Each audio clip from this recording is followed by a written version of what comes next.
We will make those decisions to the best of our teachers, parents, students, and faculty members. Be with us always. In Jesus' name we pray. Amen. Amen. I Pledge allegiance to the flag of the United States of America and to the republic for which it stands, one nation, under God, indivisible, with liberty and justice for all. Thank you, Mr. Superintendent. I will. Mr. Chairman. Mr. Chair, we've amended, we've got a proposed amended agenda, now we need to adopt the agenda. Okay. With that being said, I need a motion for adoption of the agenda for tonight. Second. We have a motion and a second to adopt the agenda for this evening as expressed. Any further discussion? Hearing none, all in favor of the amendment of the motion, please signify by saying aye. Aye. Opposed, like sign. Hearing none, motion approved. Thank you, council. This time, under item C on the agenda, we're welcoming our visitors, and it appears we have two out there that are ready. And per initial request, Mr. Dolan from the Florida Forestry Yes, sir. has a presentation for us, so you can either do it from where you are, or the podium, whichever place you choose.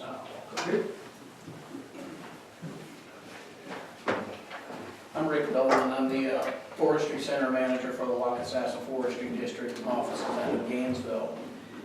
Superintendent Hastings, on behalf of Adam Putnam, the Commissioner of Agriculture, it's my pleasure to submit the enclosed payment of $50,137.76 to the Levy County School Board. This payment reflects the distribution of the Goethe State Forest receipts for fiscal year 2013-2014 in accordance to Section 589 of Florida statutes. My Dolan, pleasure. it is much appreciated. Thank you very much. Cash should be for two. Ink dry, it could be cash before tomorrow I night. don't think I've ever held a check with that many. Show us the money. Yes, Yes, sir. sir. You're welcome anytime. Yes. And you don't have to just come once a year, you come. Thanks again. Thank you, sir. Thank you. Take care. Thank you. Have a nice evening. Thank you for your time, sir. And you, sir, would you state your name, please, sir, and you have 3 minutes to address the board. My name's Harold Cronin. I'm just a concerned citizen.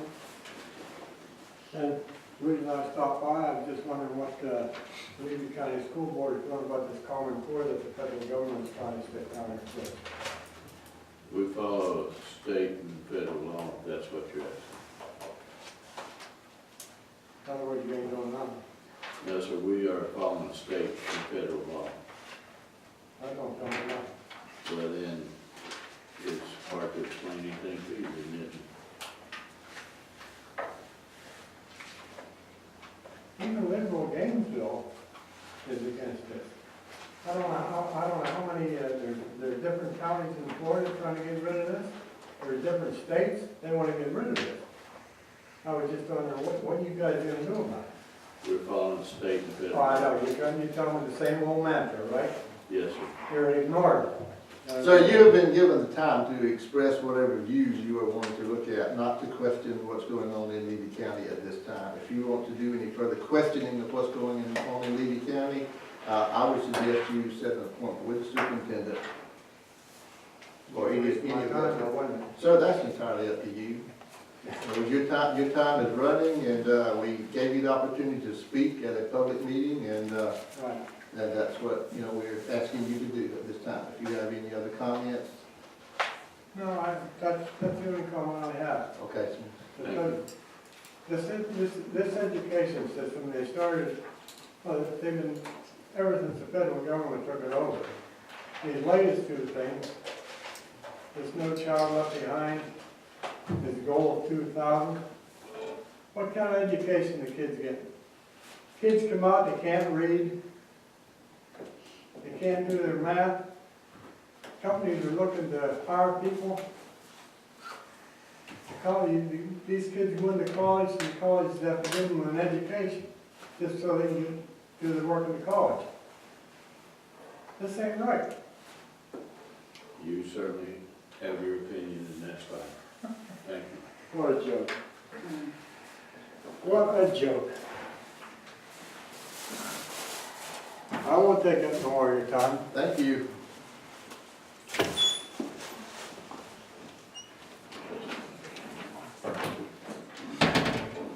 Anyone else to address the board? Good evening. I wanted to address you tonight. Last week was the end of the first semester, and I gave an end of course exam. And I just wanted to alert you to what I experienced as a teacher. At Wilson Middle School, we're on an old block schedule, and I believe it's the last year we're gonna do this. Amen. And You can count on that. good. And the problem is we designed it so that students would have a double amount of math and a double amount of reading, because those were the only subjects tested. So science, social studies, agriculture, business, all the other subjects had less time so that we could double up on math and language, because those were the only subjects tested. Well, times have changed, and this is the first time it's changed for me. My students have 70 minutes every day for one semester. It's a one semester course. You may want to tell what you teach. I teach ancient civilization, social studies, 6th grade.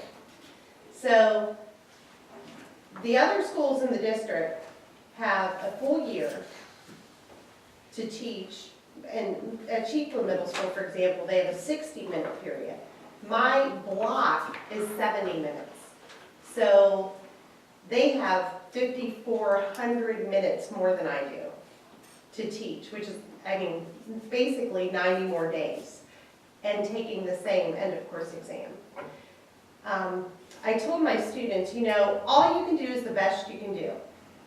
And, I ensured them that if they had done their best, it will be okay. I still had students crying on that day because they felt at a loss. There was not enough time, and that is going to end. But I teach next to the district teacher of the year, and she told me, feel free to share her story because she's teaching science. She is a firecracker. Her students mostly fail the end of course exam. And, I feel like, I know that this board has signed, what was it called, a resolution? Yes. A resolution about holding people harmless from the test. And I just really encourage that we keep moving in that direction, because I saw a lot of, and I heard a lot from my colleagues, a lot of frustration, a lot of discouragement, because they're being forced to test their students with tests that they didn't design, and students are being tested on things they haven't been taught. It's very upsetting. So I know that I think we're in agreement about having tests that are effective and tests that are valid in our district. And we are going to be, from the union side, we are going to be doing a survey called Assess the Test, which is a statewide survey. And the data is going to be used for this upcoming legislative session. So I just wanted to inform you all of that. Thank you. Thank you.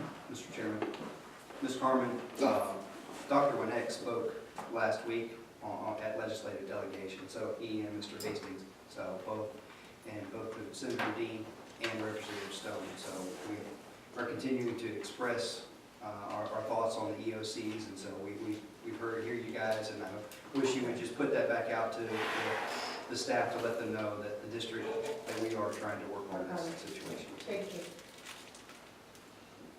Mr. Edison, item D, land sale and purchase, bar. new WMHS.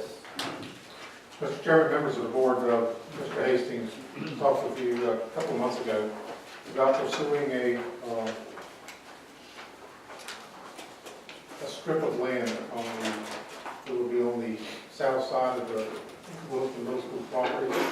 In other words, it would be a 35-foot strip of land that would run from US Highway 41 to the southeast corner of the current property. And this is to main purpose of this is to widen the road going into the property. We have tried to seek to purchase some lots on the property to the north of that, but those property owners were not willing to even entertain a suggestion. So what you have in front of you is a contract to purchase a 35-foot strip of land, which comes out to 2 acres, and for the same price that we paid for the original property of $20,000. Same price per acre. Same per acre price, yes. So you got everything, you got everybody to sign off and we're Yes. ready to rock, is that right? Yes, sir. We don't have any surprises with it. No, sir, no, I don't think there's anything buried there. I didn't say that, I said surprises. Come on, man. How big is do we have 2 lane now with this then? Yes, sir, this will give us a 60-foot The 60, road okay. into the property, as opposed to the 25-foot.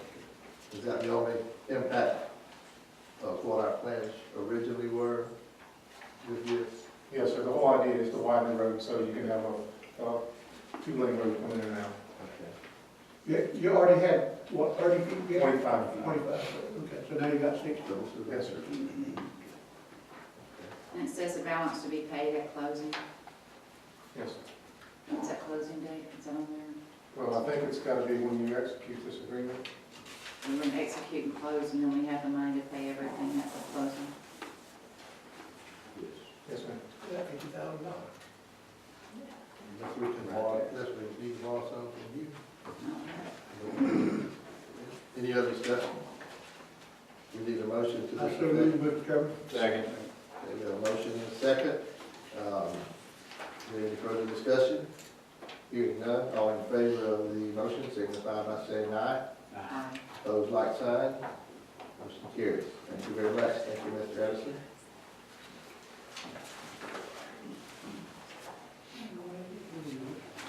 Item E, Board Policy Review, Chapters 3 and 4. Mr. Edison.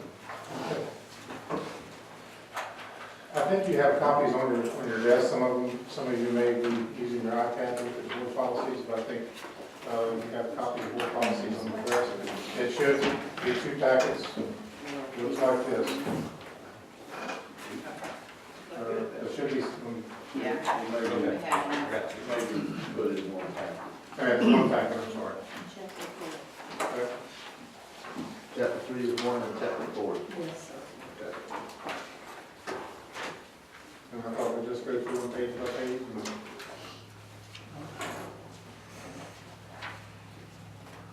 All right, 3.01 is the responsibilities of the superintendent.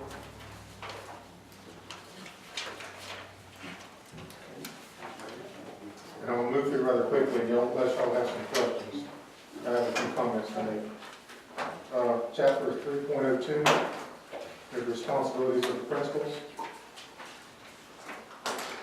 And if I might add lib here just a little bit, as you go through these policies, one of the things most of these policies start off with is the principal shall, or the principal will.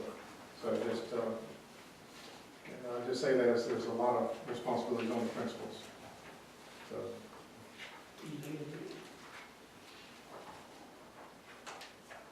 3.06 is emergencies. 3.03. And in my memory, the only time that we've had to shut down a school early is because we've had to open up one for a shelter. So we get a half day as opposed to a whole day at one time. And I hope we don't ever have to do that either. So. 3.04, directives, procedures, and administrative manuals.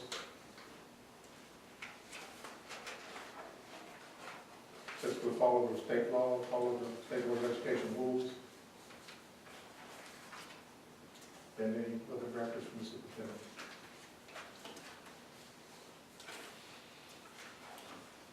Does anything, okay, it says in the next sentence, the school board rules, but it's anything in that first sentence about following school board policies.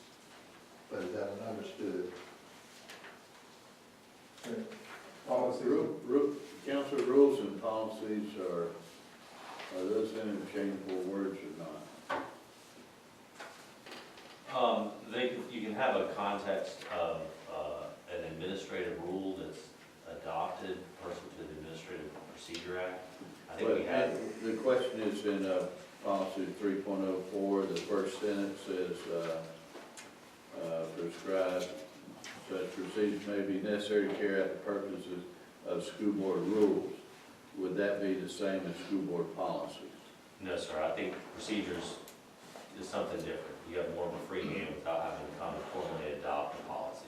So we would need to cross out rules and put policies. Yeah, it's much better.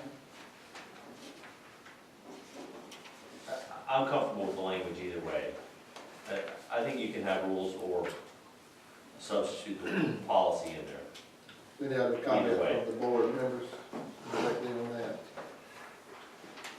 I like personally policies there rather than just rules. It's just kind of, it really is policies that we adopt.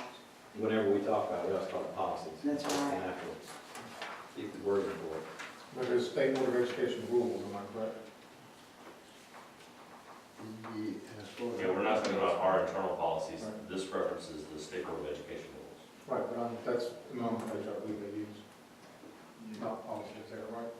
They use state school board rules, and then they use the word school board policies to differentiate us from, but in there it says school board rules and state board of education rules. I think they try to keep the language consistent on this, but it probably would be better to have this policy. I also feel that it would be just as helpful, even with the superintendent, dealing with directives, et cetera, of someone, as I could see it, would say, well, that's a rule, that's not a policy.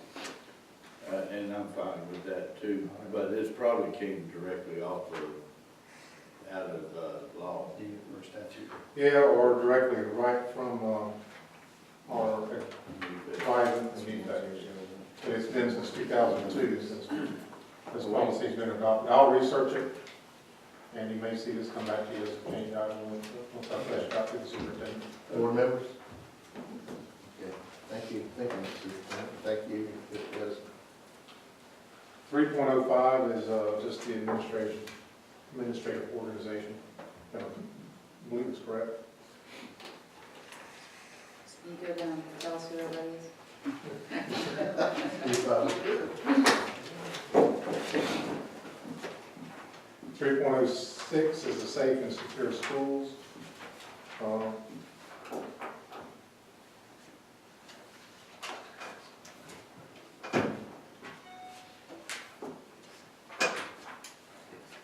have a question about this, Yes. because this was brought up and I shared with you. I have our grandparent in Cedar Key who's worried about sexual offenders. And then coming to a basketball game and being in a bathroom where the normal rule is just to let the kids kind of run to the bathroom and be in the bathroom by themselves. What, I'd say the grandparent had an obligation to be there with their child if they got a concern. In and I've shared with Mr. Cowart that my understanding, and correct me, Max, if I'm wrong on some of this, is on the website, because I've had to deal with what he's talking about as sexual offenders. And there's a frequently asked questions portion to their website. And this is something we've had to deal with a couple of times. And for example, if you have a parent that is a sexual offender that wants to come into school, the school essentially has to assign a chaperone to that parent. And we're not going to do that. We need to watch our kids, not somebody else, some sexual offender. So anytime there's a conference or need of something like that, those conferences are held after the student day, after students leave. But there are frequently asked questions question, say, for example, they have the right to come through parent pickup and pick up their child. They can do that. And what I've been advised and what I've been told, say, like if you have a public event, whether it's a basketball game or a football game, those are public events. And then, you know, we don't have any recourse on those items unless there's something with their parole officer or something else that we don't know. And I don't know if Max can answer that better or not. Unless it's part of their probation that specifically forbids that. And usually that's in cases of children under a certain age, then they're allowed to freely move about the public and would include football games, basketball games and such. I don't like it. Right, so there's nothing legally that we couldn't adopt any policy to be stringent to keep those people off our campuses. Counselor? I would need to do some research on that, but I think that we would have a difficult time doing that. We've got protections of the Justice Lunsford Act, primarily aimed at school employees during regular school day hours. I don't think that we have a statute that would specifically be supporting us on that. And what we also run into is if you're a sexual offender before this date, you have these rights, and if you're a sexual offender after these dates, you have these rights. Gotcha. All right. And then some are listed on the site, they're sexual offenders and things like that, but they've met all their criteria and they're through. There's no supervision, there's no restrictions. And we've run into that a lot of times. It has to go by case-by-case basis, and is that person, that sexual offender, doing anything in particular? And then if you have cause, then you either go the criminal route or trespass. Gotcha. All right. Thank you very much. Sorry. Yeah, it's good. Well, I think last year we had a serious situation like that. And it almost reappeared on us, but anyway, and when I was talking to one of the parents that was concerned, I said, you know, parents can say some things that we can't say. Right. And so, you know, your concern, if it was me and I had that concern about my child, I would be talking to that sexual offender. Right. And I think that worked fairly well.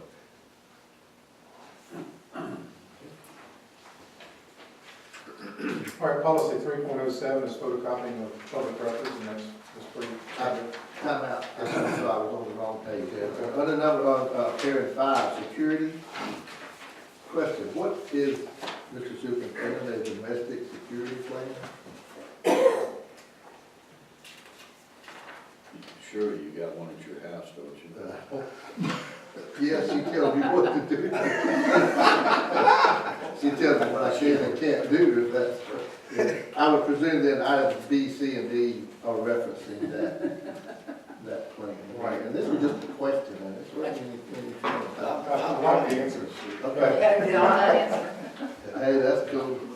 We have to, every year you approve, and I'm trying to think of the apocryphal for it, and different portions, that's where this information comes from.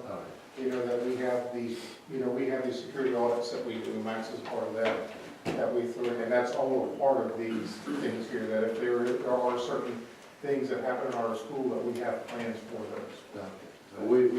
Every principal has one on their desk that outlines the procedures, whether you got a bomb thread or. These are the color-coded things. Yes, sir. Okay, thank you, that's Right. thank you. I have a reference point, thank you. Okay.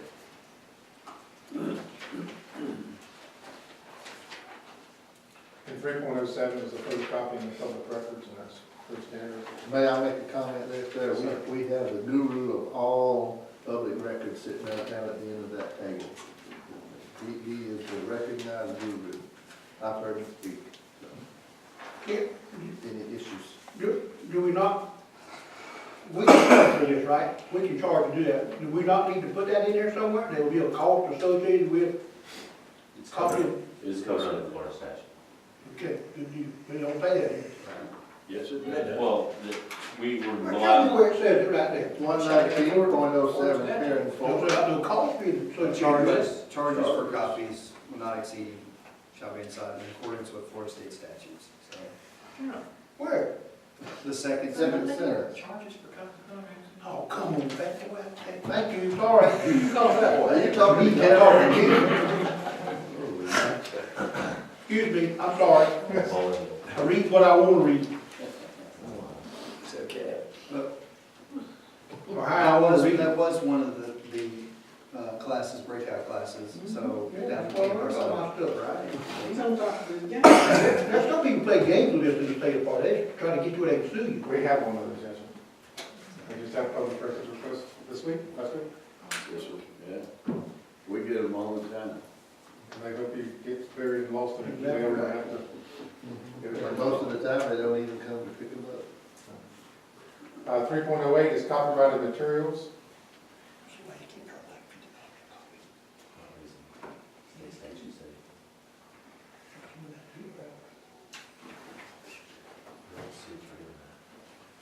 Well, policy 3.09 is a moment of silence. And I'll say that I believe Bronson Middle High School is the only school that does this on a daily basis.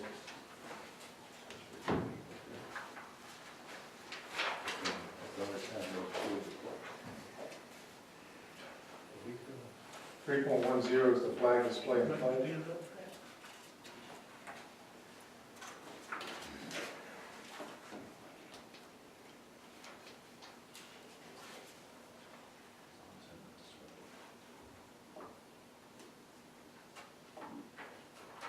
Three point 11, agency, solicitors and salespeople. Keeps folks out of the school that don't need to be there.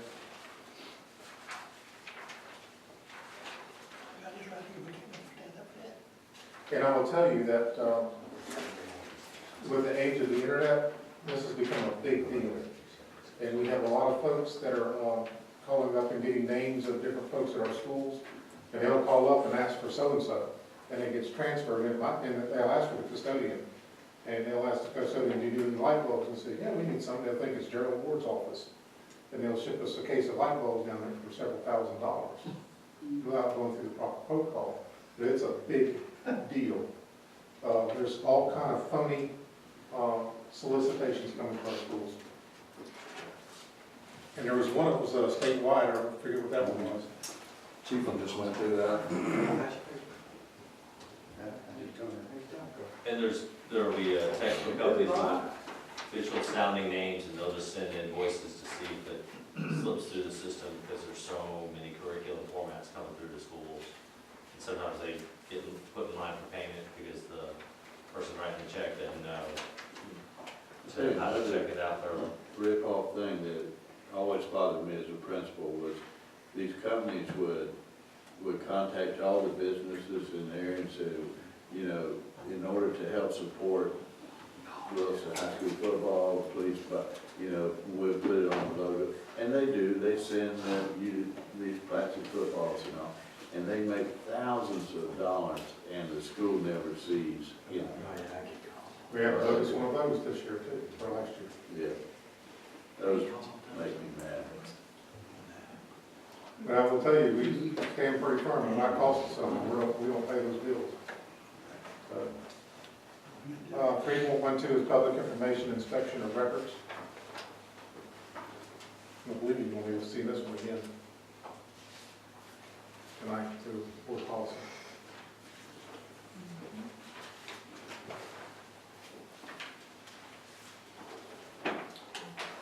Three point 13, school volunteers.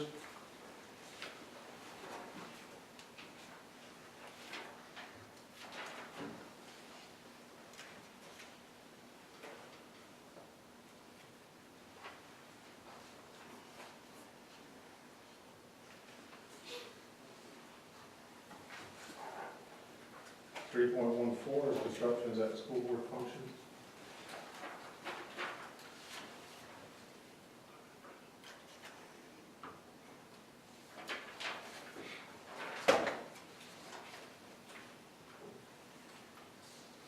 People 15 is alcohol, alcoholic beverages, moving modifying substances on board property.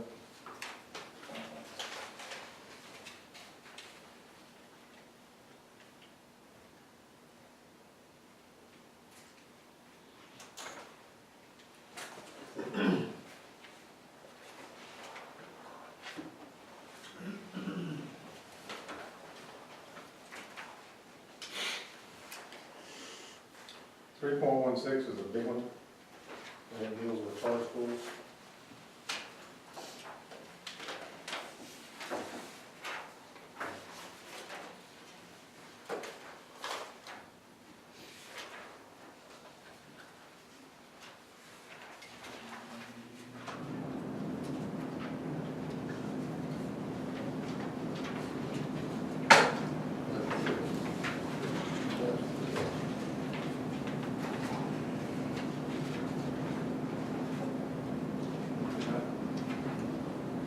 .17 is public appearance of schools and groups.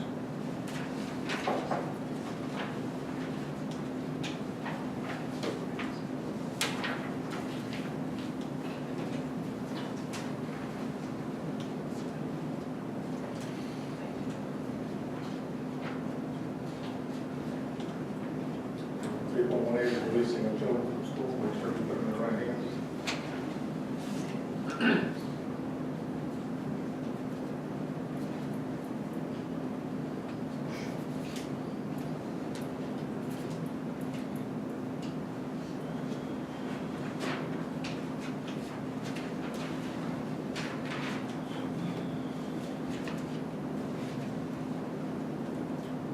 19 is your policy on school discipline.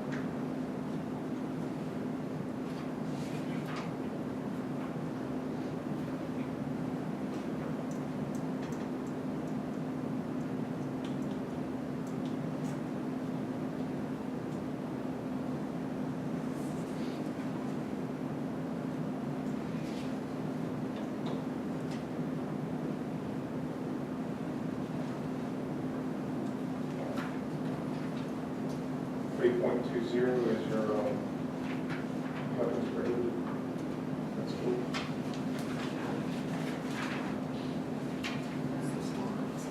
I don't know why, I mean, every now and then you get one that's weird. This is, I bet these students don't even know how to make this switch. Yours does?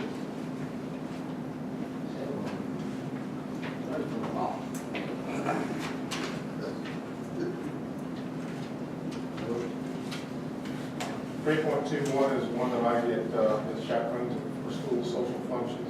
This is one that I get queries about from time to time, especially with our homeschool crowd. And our stance is, especially for school dances, and our stance is that a school dance is a school function. You know, if the principal wants to allow a non-student there, just like the policy says, and it's up to the principal, but they do not have to allow a non-student to a school function. Whereas there's certain school activities that we have to allow them to participate in. The school dance is not a school activity, it's a social.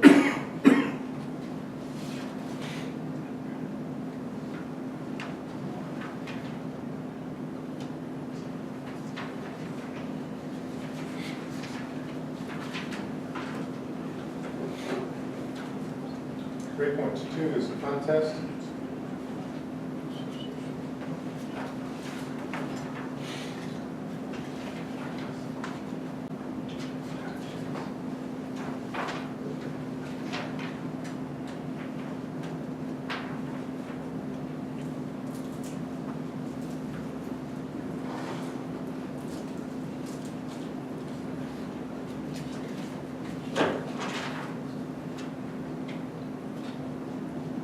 .23 is record retention and disposal.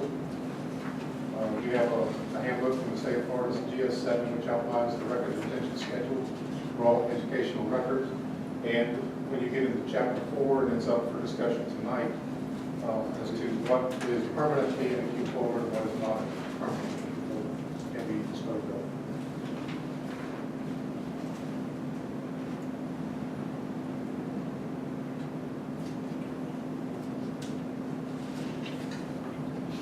We've had instances where a student needed a service animal. Not yet. A service animal. A student. We have had requests for animals other than dogs before. They could not bring the documentation. We've even had requests for pet frogs. Yes, sir. service animals are permitted, but not if they're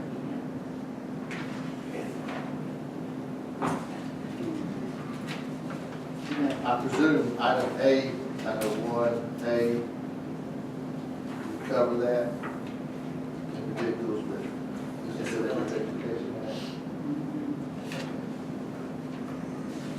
That concludes chapter 3.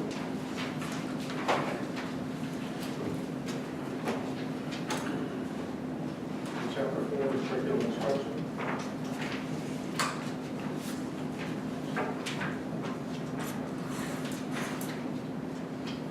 And you'll see in here what one of our goals as far as, for example, you adopt the student progression plan, so that is one of your policies. You adopt the code of conduct, so that is a school board policy. If you adopt it, it's one of your policies. So you will see our efforts in here trying not to duplicate, because if you write it down twice, more than likely you're going to forget to correct it somewhere and change it. So we try to do it one time, in one spot. And you'll see that in this chapter 4 a couple of times. So 4.01 is that you adopt a student progression plan.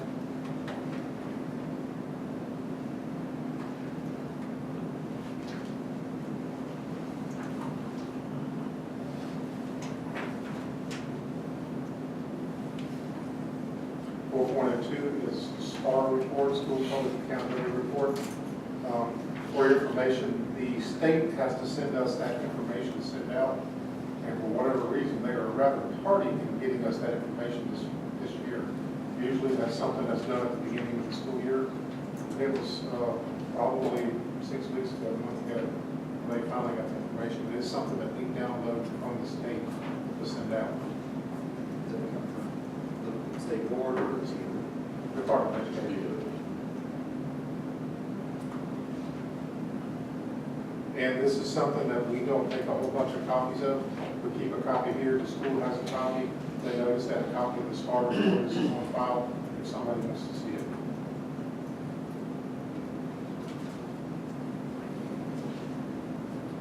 Grading and reporting is 4.03.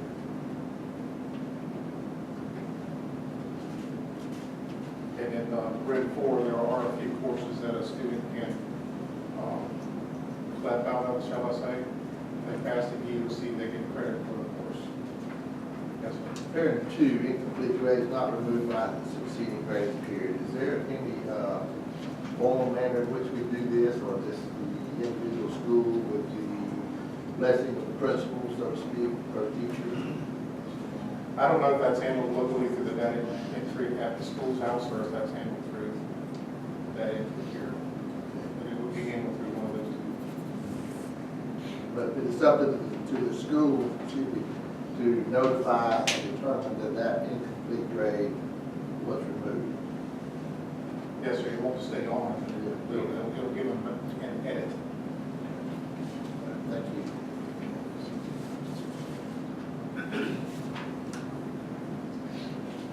Promotions and retention. The big one here that we have to remind our schools every year is that Friends and Faith is making sure that parents know that you have accomplished a child. 6 weeks is, we encourage the parents if there's a danger of failing. I mean, you know, kids right now are in danger of failing. We need to be having those conversations now. Our schools are pretty good about that.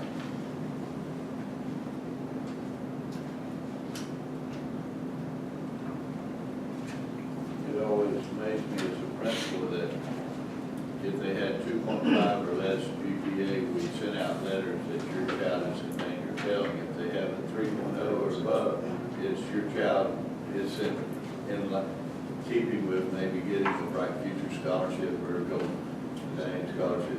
There's only a small window between 3.0 and 2.5 that the parent doesn't get a letter every time. So, kind of unique. That's just free information. 4.05 examinations, and as Ms. Ward alluded to tonight, this policy brings on a whole new meeting with the course exams and everything from the state with the accountability system now. As you can see, Friend 3 talks about exemptions, but now it's really not an exemption. Fair everything stays the way it is right now. Also, want to make a comment on 4. With Skyward and our grading system and the inability to go in and do some changes, midterms are set at 30%, is that correct, Patrick? 30% for the state DOCs and then 20% for district DOCs. Okay, sorry. The state required, There's a state mandate, yes. district has the option.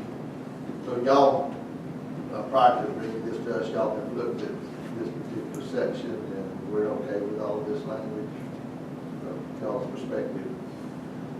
I think we could probably remove up to 1/3 and just say up to 30% of the total grade and calculated averages. That would be more accurate, because that's the maximum that the state allows for, and it's required by the state.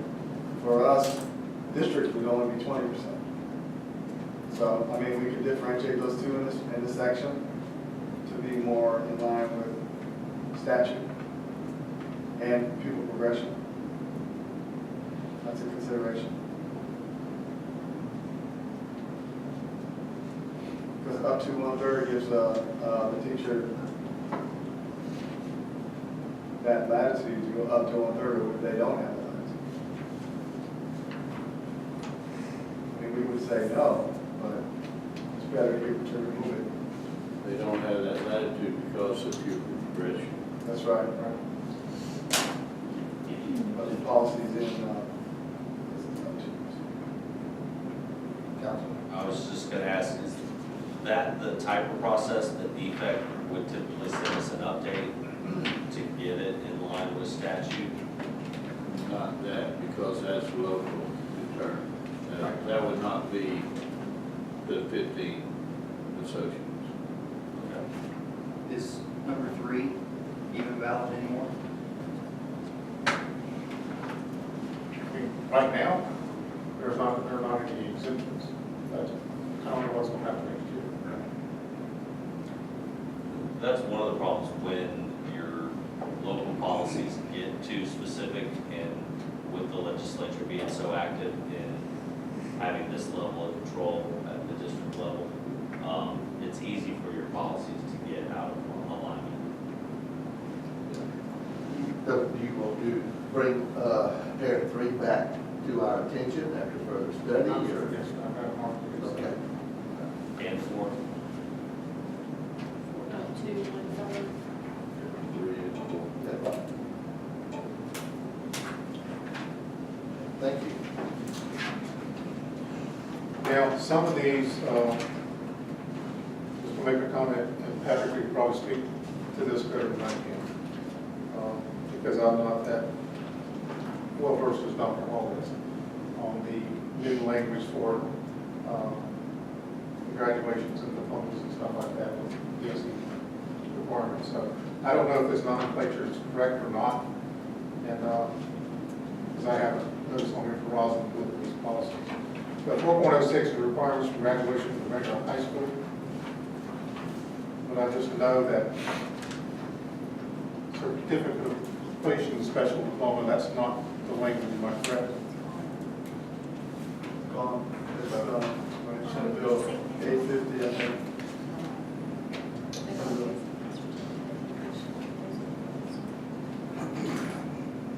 We'll see further guidance from Dr. Hall on the special diploma and the regular diploma for special populations.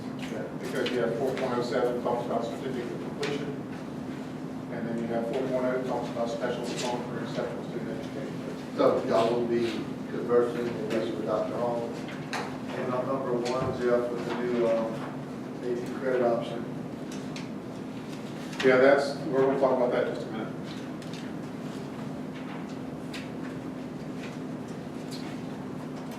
And 4.09 is an example of what I was talking about, accelerated graduation, and that's addressed in the student conversion plan. And we're going to talk about it in a few minutes, but we'll go ahead and move more right now. You'll see later on in this policy where it talks about the numbers of credits and everything else. Well, the state of Florida, there's now an 18 credit diploma option, so that's out there. And there's also, within the accelerated graduation, that you can earn 24 credits faster. So in other words, you can accelerate in earning your credits. And now we have schools that we start, high school, 8th grade is 8.5. Okay? Some kids come out of 8th grade and walk into 9th grade with 3 high school credits. Okay? And then we offer 7 periods a day now at some of our high schools, and that's what our plan is for next year. So that's 28 credits, and what you get in middle school, that's, you know, it could be 30. So there's the possibility here of doing stuff. Some of these things we have to work with and do. So there's a possibility of graduating early. We can't tell somebody that they have to graduate early. So they can stay and take credits. A lot of them stay and take them home.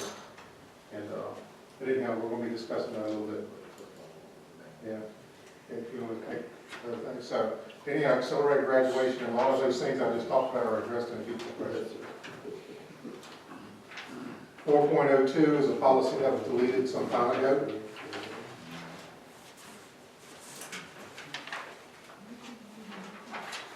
.11 is program of studies.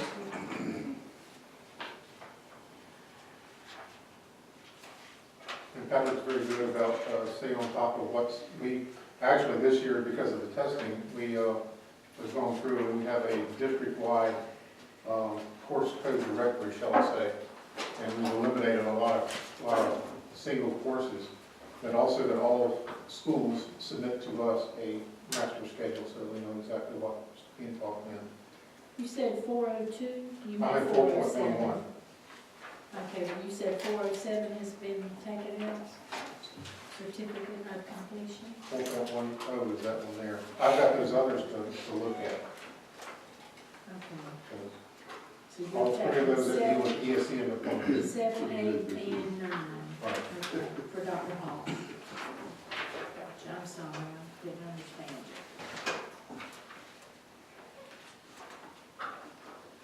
4.12 is driver's education, and this is something that we offer every summer.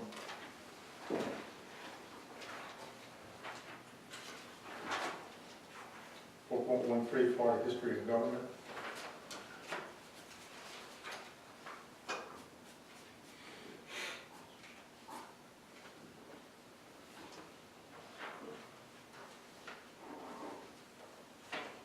And 4.14 is a health, safety, and physical fitness. These things that are taught in here, we have certain requirements on how many minutes and hours the kids through elementary school and middle school have to take in PE. And there are certain courses that can substitute for physical education, for example, ROTC. And those are courses that can, in high school, that can substitute for physical education. The waiver's still in effect whereby they can, it's been way back, they can do something else but take an exam. Well, I know the parents can do a waiver to opt out of PE in elementary school. Okay, there was something that, somewhere they had to take an exam on paper before they would be given the credit. And that may be, I don't date myself, but. You know, if they won't get a credit, they won't get a test. Okay. Nowadays. So, Thank you. You weren't thinking about the statute that said that if they, like, was a member of varsity sport, they could get a half credit for that for PE. No, sure, there was something else in there that they could do something, but then, because I remember Mr. Durance was responsible for that area, and he would actually bring them in and they would take a written test, and if they passed it, but I don't recall the other requirements. yeah, I don't recall that. I know a big deal, and it hasn't been a big deal now, but in the past it has been when the elementary requirement came in, and every student had a certain number of minutes in elementary, you know, and that's. I like that better. Yeah, opt out. 4.141 is a wellness policy which you have to review each year, first statute. So you should be familiar with that one. Got ahead of myself a while ago, but 4.15 is comprehensive health education and substance abuse education. And these topics here are handled through our PE courses in middle school and through the hope in the high school. And our school nurses do a very good job of it. They're doing the lead on these.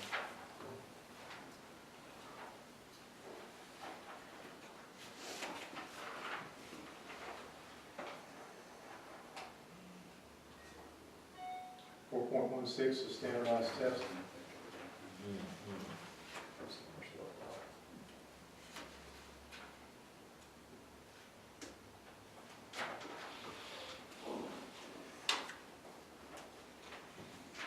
4.17 is course grades and credits, and this is where things kind of get with the extra periods and the early graduation.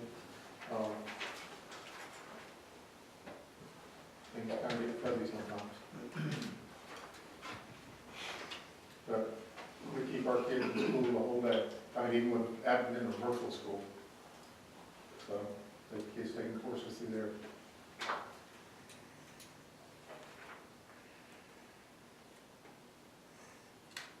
And it's our policy, just FYI, when you talk about this complete at least 19 credits prior to beginning the senior year.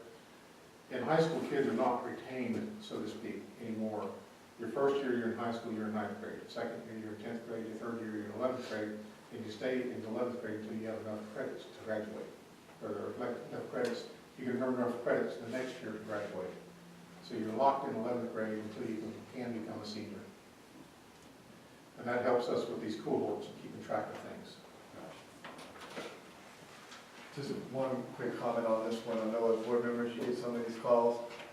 I don't think in the history of K-12, we've had so many challenges with this, with course credit loads and expectations between dual enrollment, advanced placement, virtual school, regular course load, ROTC programs, and all the other extracurricular that we built into our schedules. There are conflicts, but because of the environment of choice that we're in now, it's hard for people to understand that that still has to go into Skyward, and it's hard for our guidance counselors to make those schedules. It is extremely difficult for us to build those programs, the ones that we have, and have a 6 or 7 period day, and have it work on MIS's side as it ships up to the state. So I just make that comment so that you're aware as you get those calls and as guidance counselors field those requests. And they are coming in on a continuous basis now with our students and our parents wanting a lot from our educational system, which is good, and we're trying to accommodate, but there are times where there just are conflicts with what we're able to offer and what times and all those things. I say that on behalf of the guidance counselors because of the challenges that they're facing right now. Well, this may be something that I'm going to receive questions on as well. Concerning your participation in extracurricular activities and stuff, mainly through the FHSAA, is it still, you're eligible for participation 1 year in the 9th grade, 1 year in the 10th grade, 1 year in the 11th grade, 1 year in the 12th grade? You're allowed 4 years of eligibility. And it doesn't matter what your classification is?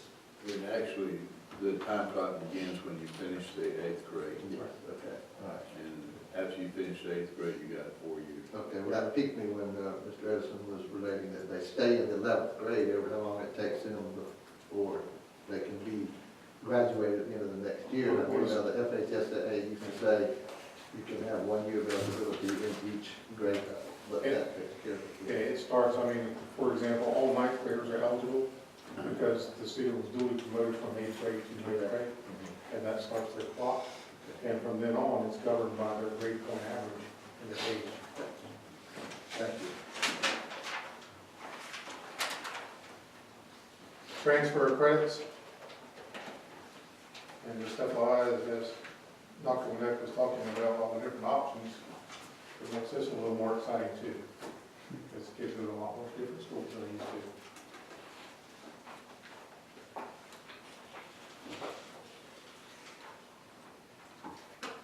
We're also one of the few districts that offers dual enrollment to 2 different campuses, and we actually bus our students, as you know, from Bronson to Davis Center.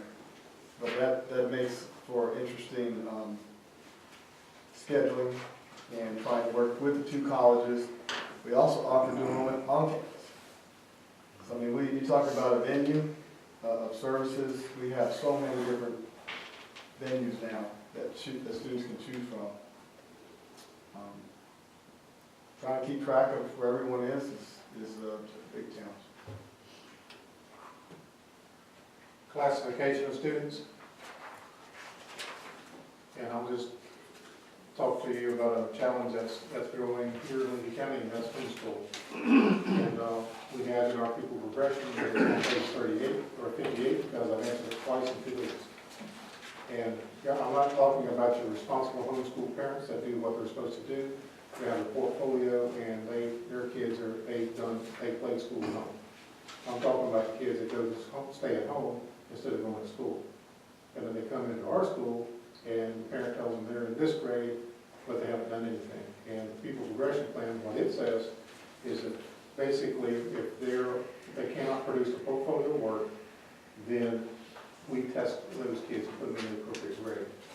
Now, if they're in high school, policy differs because you're dealing with credits. And they say, well, I've taken Algebra 1, well, you put them in the next sequential course, and if they make I think a C in that course, then you give them credit in the Algebra 1. High school works different, so if they're in K-8, we're going to test those youngins and put them in the appropriate grade level.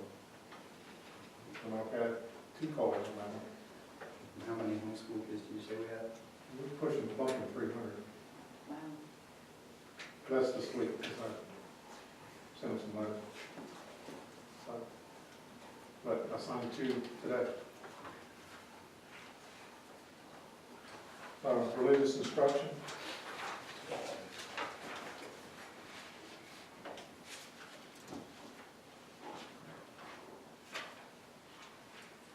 And 4.21 is excessive homework shall not be assigned. Depends on who you ask. Yeah, I was gonna say, Lord. Any students, No, given. but my son, it's not the quantity, it's his pace and his motivation. So, he likes learning, it's just not the same things. So, educational field trips. And I'll tell you, this is something that the board has debated from time to time. You know, our stance and the board directed us at this point, if the principal deems it educational, they sign it. So if the principal signed it, that means that they have put the okey-dokey on it, that it's an educational trip.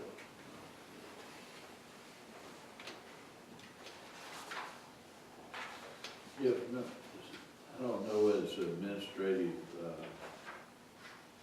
thing or whether it's written somewhere on our, I think on our field trip form maybe, that we need 1 chaperone for 10 students. Where is that? Well, it's on the back of the form, and I think it's, It addresses policy 3.21 on the chaperones for school functions in the first. yeah, it's on the back of the form. Well, school functions, that's like dances and so forth, social functions, but a field trip, that would be supervised by a teacher. It's on our field trip form, but I don't know if it's in,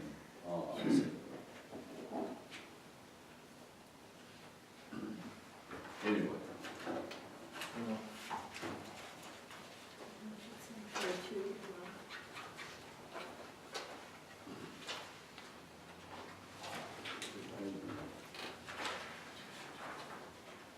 Yes, sir. Well, that talks about dances at 25. Yeah. And then you go down in 3.21, and it says, talks about social functions, then it talks about, yeah, it talks about excursions. So, that's their word. And that's where it talks about having, 1 adult for every 25 students, and an additional chaperone for any group of 15 or more. And it also talks about if there are students that are ESC and the nature of their disability requiring greater supervision or additional supervision, that's the other one for them.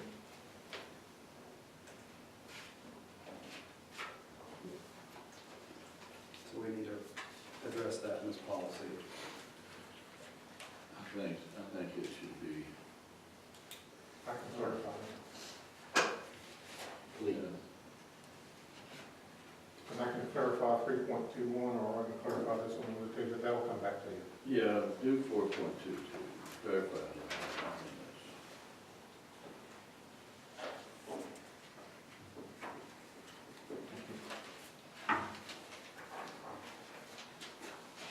4.23 is student assistance.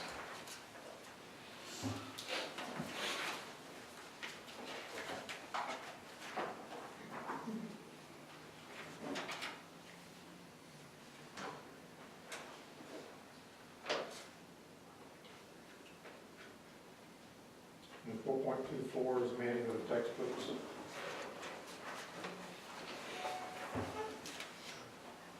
Will all be electronic, won't be Laura? We're not gonna have, It's funny that the electronic versions are more expensive than the printed versions. Yeah. But but they don't tear up.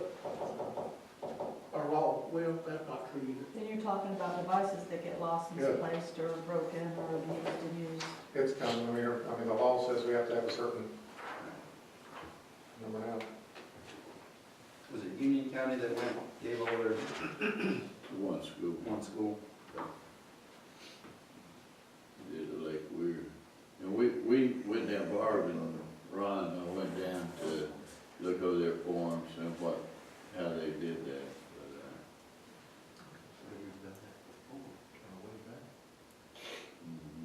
Not issued them all digital textbooks. So not and- digital notes.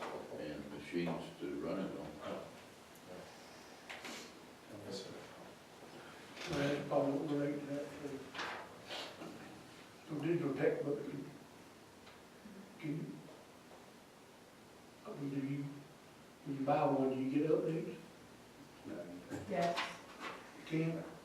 they do update them within that 5 year. It's the same as a 5-year adoption, 6-year adoption or whatever. They update within that adoption period, then you go through the adoption process So again. when you buy that, you get the update for 5 years? Yes, That's included in the price. yes.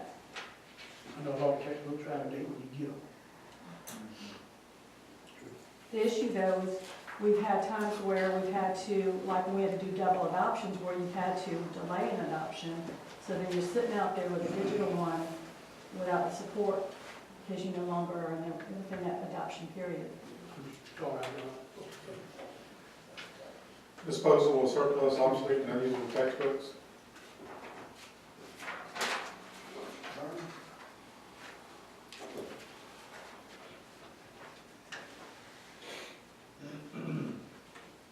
It used to be, some of your textbooks had some, shall I say, some instructional value, and you can have these textbook companies come and they would purchase them from you now, but nowadays that does not exist. We don't generate enough volume in Levy County for the pulpwood mill to come by. In other words, use it for recycling. So we have to partner up, we have to do everything ourselves, but it no longer was a day that certain used textbook vendors will come by because with the advent of digital, that just does not, it's gone away. So where did they go? Most of these, we paddle them up, we do them, and most of them get recycled.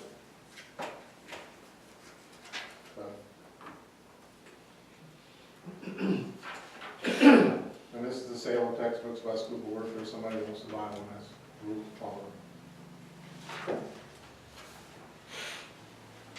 4.27 is extended school year, that's something you adopt this year.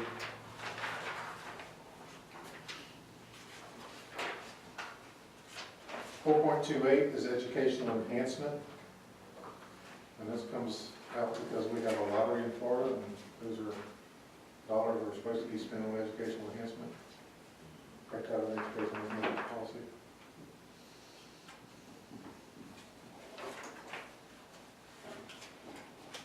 .29 is exceptional student education.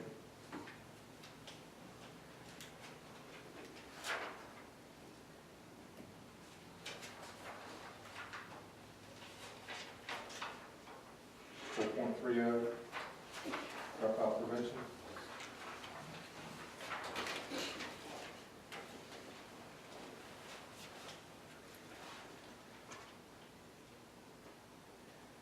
.31 is interscholastic extracurricular activities. The most important, well, there's all important in this policy, but the one we get questions for is what's underlined in 4. Our policy is our sports insurance is secondary.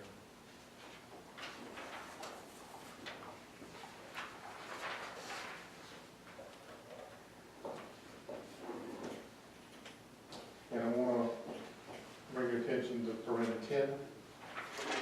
If the coach, if there is a fine, outline FHSAA, only because of the actions of the coach, that coach has to take the fine. Who determines that this fine is a result of the actions of the coach? The referees. Yes, we've had some that we repealed and won, we've had some that we repealed and lost. Okay.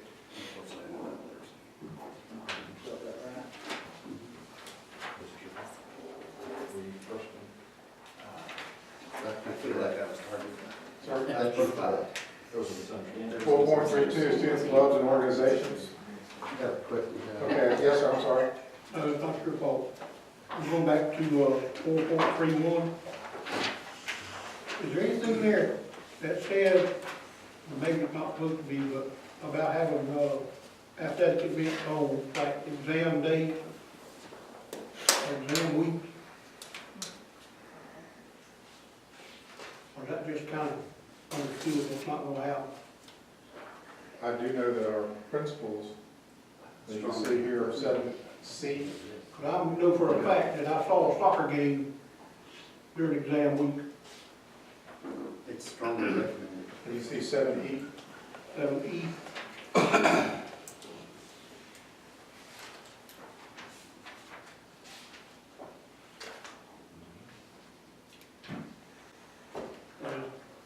That fell through the crack. Don't know how far in advance that the soccer does scheduling. Don't make any difference. So, It don't make any difference. If you got an exam, you call off the soccer game or softball or football or hockey or marble, whatever you play. We have blue marble contest. No, seriously though, I know last year we had an incident when it was brought to our attention, you know, the principal removed it. So I think everybody tries to follow this policy, but surely it does fall through the cracks every once in a while. And our principal, our athletic directors need to be tuned into that, for sure. All right, 4.32, student clubs and organizations. And you're going to be also, just FYI, later on in the meeting, we're going to have a public hearing on, you'll see 2C talks about hazing, and you're adopting or amending a hazing policy. And look down at Corinne 3, talks about initiation exercises, and there are a lot of good exercises of initiation that are out there, and I know the Beta Club, sometimes I've seen them in the past, and they have a candlelight lighting ceremony and stuff like that. Those are, I think that's what that's referring to.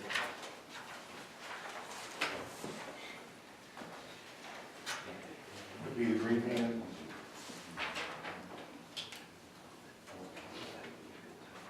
Student publications is 4.33. Jeff, Yes, sir. on that, those policies, I know that we have an athletic and coaches meeting at the beginning of the school year, every year. And surely we go over all of those things. Yes, sir, and I have it out here too. I'll hold it to reiterate. Yeah, we may need to just email it out to all the ADs or something. That might help with their individual fines also, too. Are aware of it. The profiling of teachers and the coaches, what happens. I was just getting water. Do it again? I was just getting water at the end of the bench. Sure. But I already got my first step, so I wouldn't just be standing up, but I did. But I can do it. 4.33 student publications. What number are you on, sir? 4.33.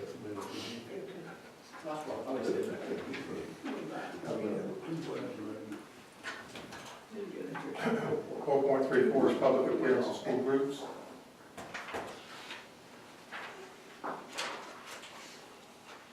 On the, now this is gonna seem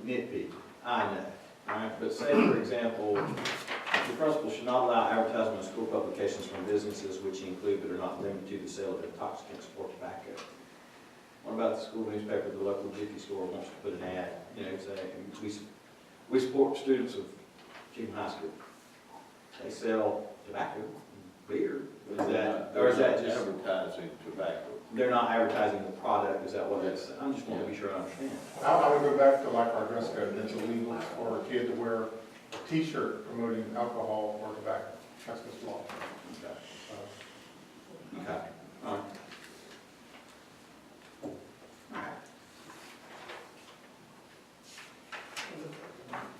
435 is adult education. Might want to change the wording of Central Florida Community College.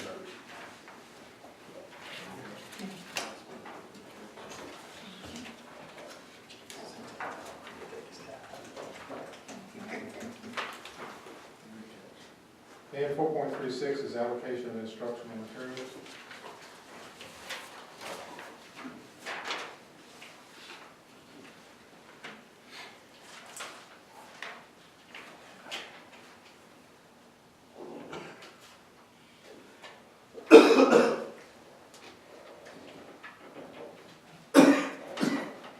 Seven is instructional material selection.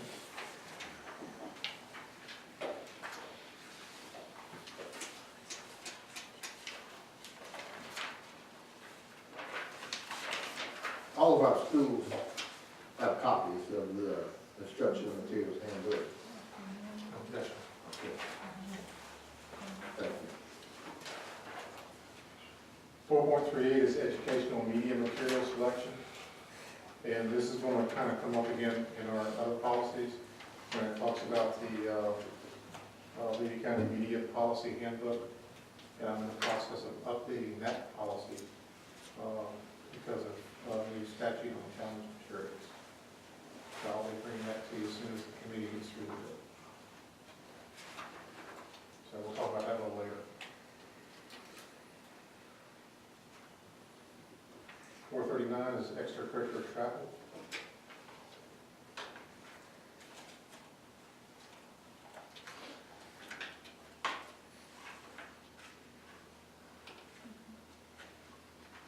What's an example of extracurricular travel?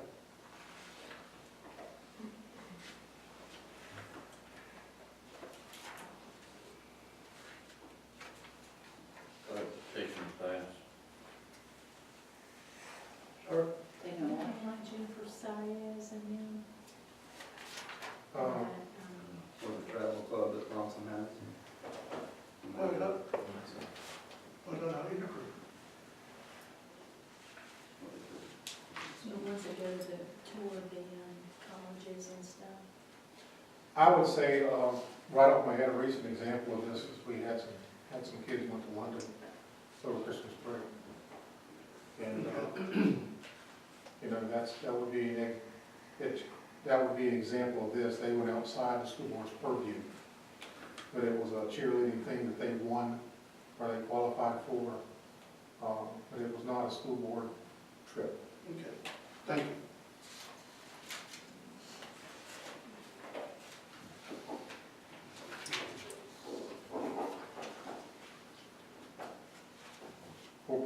Is the district and statewide assessment program.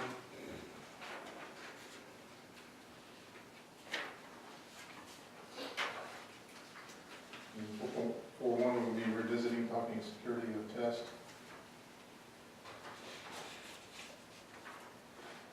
And 4.42 is challenge material, and again, that will be addressed in the media handbook that we come to. As always, if you see something that you would like to discuss, or you see something that you would like to bring up or address or something like that, please don't feel free. Please, You said please don't feel free. yeah, please don't feel free to call. Okay. Yeah, please feel free to call. Don't hesitate. Thank you. That's, Chair, just point of information for scheduling, we had a plan of having 2 chapters per meeting. I noticed that Chapter 5 students and Chapter 6 personnel constitute together over 200 pages roughly. any thought to maybe splitting those up? Absolutely. Absolutely, good point, thank you. The rest of them, they flow a little bit faster. Good, I didn't notice that. So that's our, I'm just wondering where you had to be. I want every single, I know Ms. Brookins has places that she has to be. No, I think that's a good point, I certainly didn't. That's an outstanding point. It is. every single policy get the attention that it deserves. So. That's right. That's good. Item F, discussion of Okay, board I will meeting. have one comment to you, Mr. Yes, Chairman. sir. I think it's a good thing we're doing here. You look at some of these for the last time they're updated. Yes, sir. I think something you should have been doing a while ago. Well, we've been going through them periodically. Updating's when you gotta change. Yeah. That's when it's, Okay. but that's not the last time we've gone through them. I think at one time we even discussed the fact of doing it like every 2 years. Well, I still think it's a good idea. Yes, sir. Thank Thank you. you. Thank you, Mr. Apply. Mr. Superintendent, Yes. board meeting days and. Yeah, it was, discussed at our last board meeting that we switched the day and night board meeting, around and back. Then, time's gone by, probably for 40 years,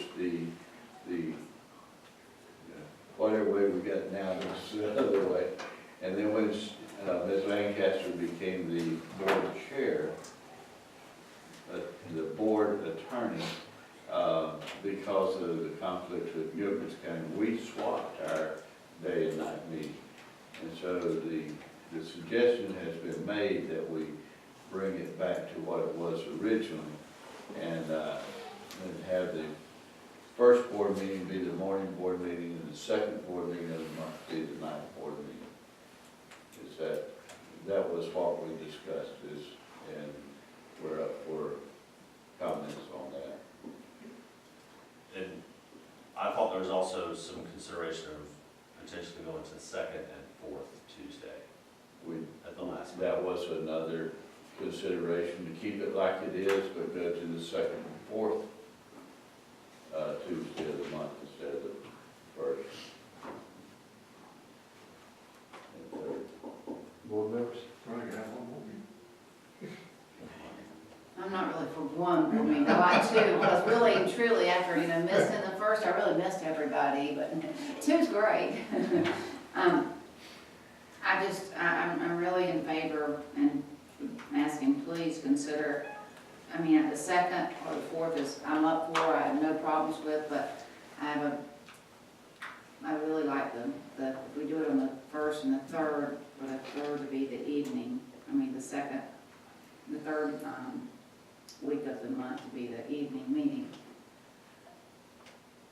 Or the second, or keep it like it is and do second and fourth. Either way. Right, keep it like it is and do second and fourth. Either way, it's not a problem at all. The flipping of the times to make the first one the morning meeting, if we keep the dates the same but flip those times, Yeah, it creates a hardship on me to flop that because the bulk of my business is that first beginning week of the month. I would not necessarily have a problem making the meeting, but it's the school visitations that create a problem on that, and I think that's an important thing we do. And it's not that I have a problem with it, and I understand where you're coming from, but I can't vote a hardship for myself. Does that make sense? It would not bother me. That wouldn't affect me at all if we moved to the second and fourth. But if we stick with what we have, the dates that we have, it creates a hardship for me to do that flip-flop, in just looking at the calendar and what days those meetings would fall on. and I agree with you, I understand that's what I'm presenting, because it's a hardship too. And so would it be a problem then if we did the second and fourth? It's not gonna be a problem for me, because I'm here anyway. To me, the second and fourth would work better for me. I think that would be a good compromise. I do too, I agree, be a good, real good compromise. I have no objections either way, I'll make either way. If we do go to the second and fourth in March, the second is, that second Tuesday is when legislative session starts. So we would just need to keep that in mind, we may need to adjust that one way or another, so. So if it was moved, that would make that March meeting the 10th. Yes. Mm-hmm. start on Tuesday or just I think, board share? so I think there's some stuff going on Or, Tuesday afternoon, yes, sir, and then meetings start Wednesday morning. Yes, sir. Are there any instances that, I'm briefly looking here, that we could see, like the way it says now, is the first Tuesday after the first Monday? Would there be any instances where language like that would be necessary, or just a specific second Tuesday of the month? I mean, can anyone think of any situations that would be hindered days or anything? I know in, I think it's chapter 2, there's some sort of language I put in your box sometime before Christmas, I forget what it is. Board policy? Yes, well, that did address the, maybe, there's some kind of minor thing in there that will have to be adjusted, it's not, I think it's got something to do with reorganization of the board. It's when you reorganize, that's what it is. Yeah, we well, have to let when the you, state- when you organize the board after the election, and you're supposed to, or on that day, you're supposed to adopt when and what time you're going to do it and all. But you can certainly change after that, but you have to notify the state and change it in your policy. I think that policy there says the third week after the election, or something like that, that policy says. Yeah, and we do that, we send it into the states, but what I'm saying is that even though we did notify them of that, that's still changed down the The line. second and fourth is for you, Ken? Second and fourth is good to me, and it seems to me, and I'm just briefly looking at the calendar, if we moved it to the second and fourth, that would eliminate some other things, like we generally at graduation time, we have to swap around a bunch of meetings to accommodate graduations that fall in there, we wouldn't have that problem, because we, it looks like we'd be graduating, and we wouldn't interfere with any meeting, And or that's some other thing that it was like. I think that would even help like during our Christmas break. It would also help out the January thing that we just suffered through, where we had, No, That's that's right. right, we'll be coming back. Right, and you would have time for have that. time to have two meetings. Yeah. Do we need a motion to this effect, Council? Sure. Is it Mr. Philpott, or have I heard you? I'm gonna come regardless. I like the way we meet now. I like first and third, I'm not, or whatever it is, first after, the first Tuesday after the first Monday, then 2 weeks after that. But I'm gonna come regardless, so. I mean, I may go against it. Okay, that's fine. Okay, who wants to, yes, sir. For what little that is worth, second, fourth would be helpful to me. Okay. All right, who, I would like to make the motion that we move our meetings to the second and the fourth Tuesday of the month. And the times be the same, let the second one be the night meeting. Either The fourth second was the morning meeting. is the morning, and I didn't really hear, morning or night on that. Well, we We'll have to set our time too. Yeah, We'll we'll set have our to send this time, to the but state. Right. I think keep the time, take the same, just shift them back. Like you Okay. said. the second and the fourth of the month, the Tuesday of the month, with the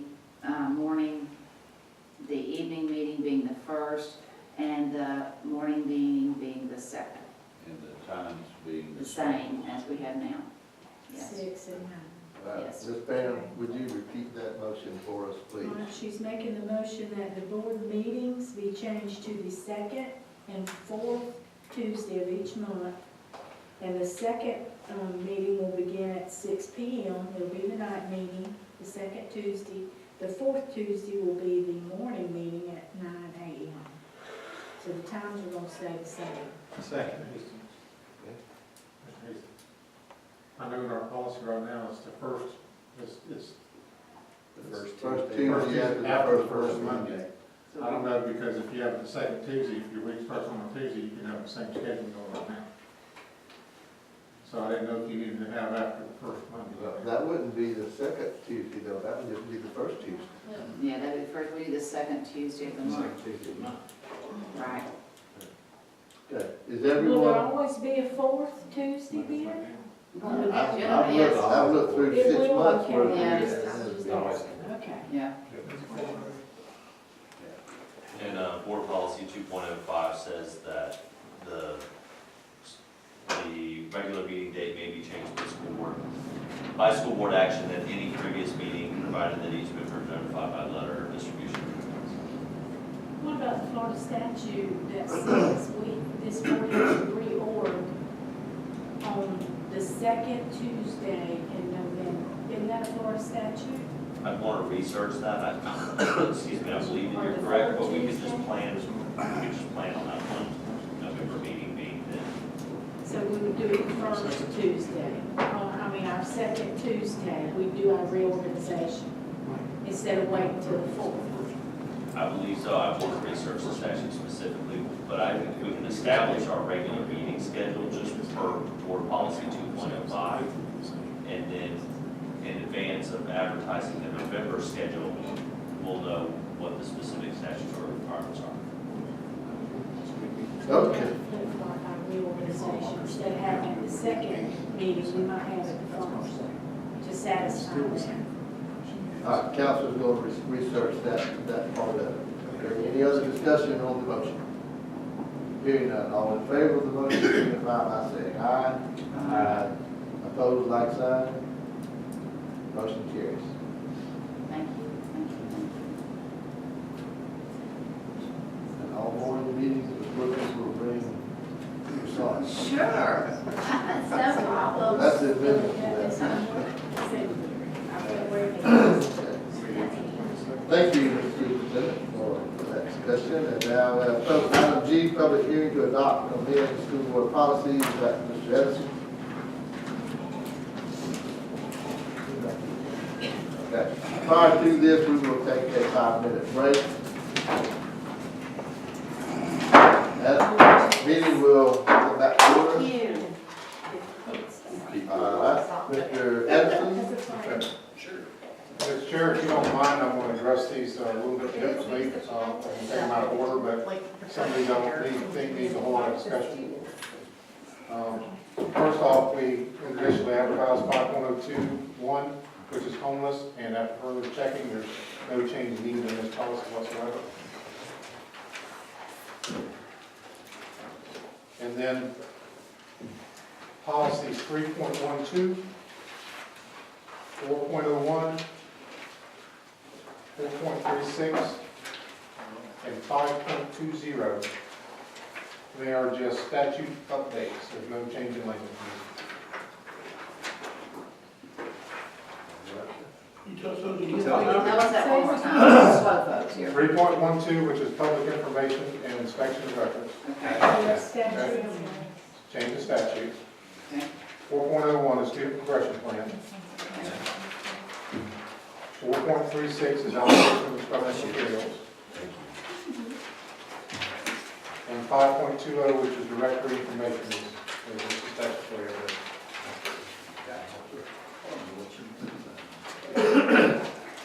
So no new language in any of those policies. All right, 1.01. Have to remember our first review of chapter 1. We talked about our district mission statement, and all this does is make our policy consistent with the adopted mission statement from the SAC review. Yes. Any questions on that?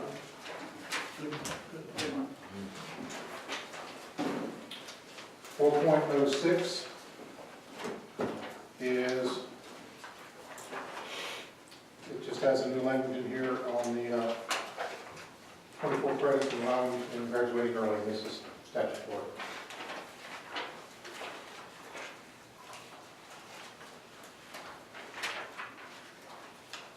And we do have some kids that take advantage of this policy.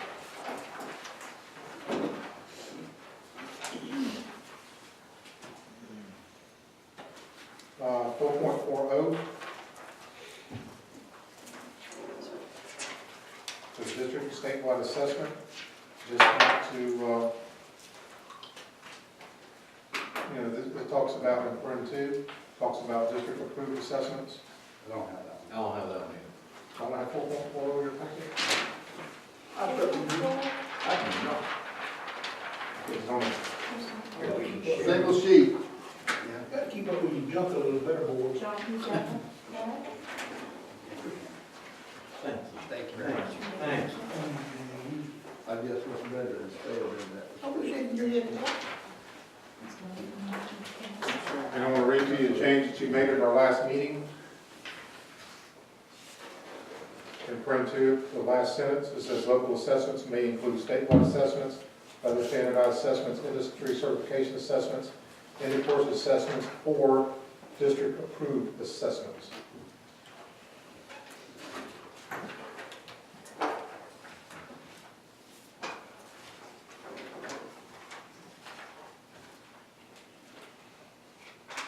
And in print three, the handbook for testing, that is something that Barb is working on.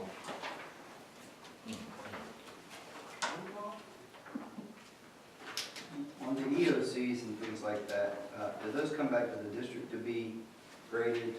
Do they get graded? Your scan through performance matters, so that scans and scores them and uploads the data to their data warehouse. Any more questions on 440? 441 just says that we keep our local assessments secure. It's one thing. Easier said than done. Yes, sir.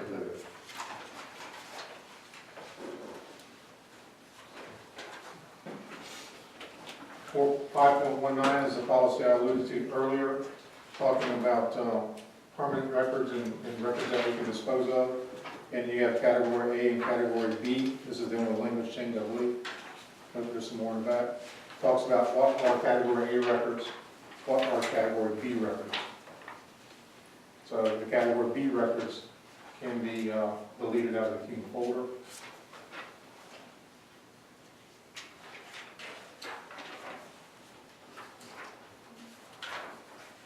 And then back, trend 2, we added the school board of Levy County website. And then 3B, that is language that's consistent with your language in the student code of conduct. And 4 is something that's required by statute because you can't collect biometric information. I find that interesting that we can get rid of the standardized test scores, but there's so much emphasis on those test scores. But that, when you leave, that way it didn't matter. Is that interesting? Interesting. Interesting. And they have things that make you go, 5.32, just update per statute in the hazing policy. You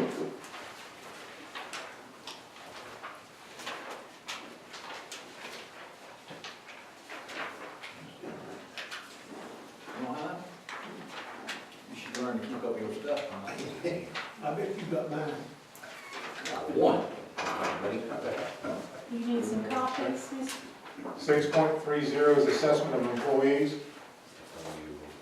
And just also that's what is we talked about last time in grade 1 and student learning growth, and it should say and or proficiency. Say that again, please.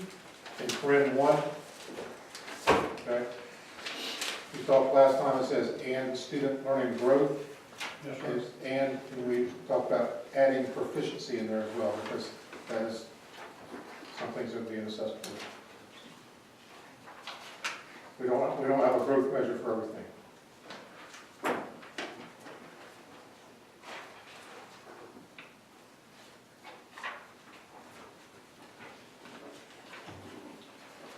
And 637 personnel files. And it just, the only change there is 4C.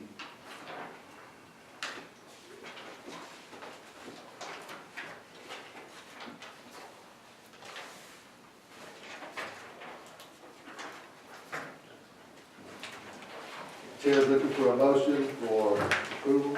So moved. Second. Got a motion and a second. Any further discussion? Hearing none, all in favor of the motion signify by saying aye. Aye. Opposed, like sign. Motion carried. Thank you. Mr. Edison, Ms. Pam, do you have any changes or to the minutes of No. December 16th? Minutes. Okay, Chair seeking approval. Make a motion to approve the December 16 minutes. Second. On the line where it says board comments, shouldn't that read that Paige Brookins had a conflict with the January 20th, 2015 meeting instead of December?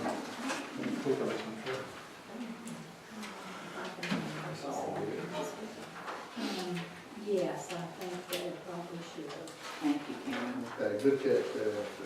Aspel. I'll fix that, Mr. Asbel, thank you. No.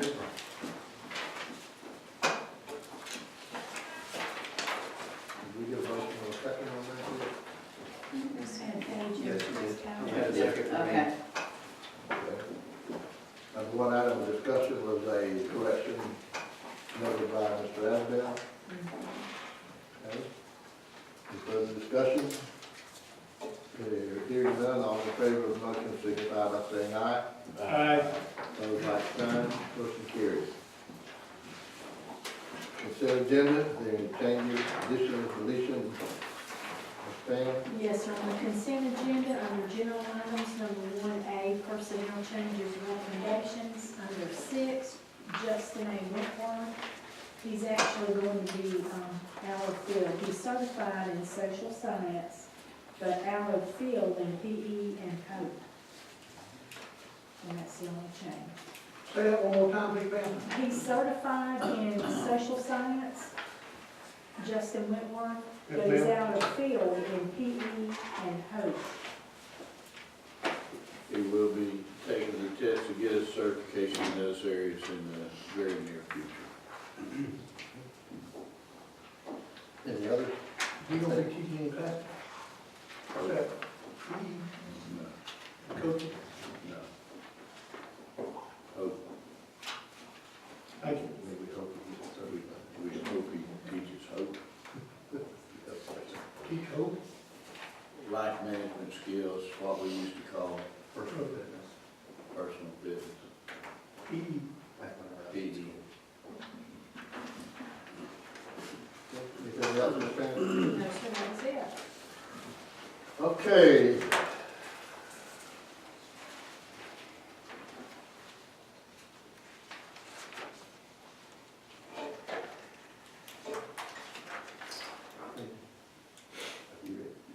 Okay, Ms. Brookins, do you have any questions, comments regarding the consent agenda or the addition to the consent agenda? I do not. Thank you. They've all been answered. Okay, thank you, ma'am. Mr. Cowell? I'm good. Mr. Asbel? I think all my questions are answered. Philpott? I see where Mr. Whitworth already gone to a conference, cooking conference, that's good. No, that's all I want to comment. Thank you, Mr. Chair. Okay, the chair had his questions answered earlier, so looking for a motion seeking approval. Motion So to moved. approve. Second. We got a motion and a second. Any additional comment? Hearing none, all in favor of the motion, please signify by saying aye. Aye. Opposed, like sign. Motion carries. Oh, no, let's call superintendent. Oh, no, it isn't. There it is. Superintendent, item J. Yes. First of all, if y'all take one of these and pass it down.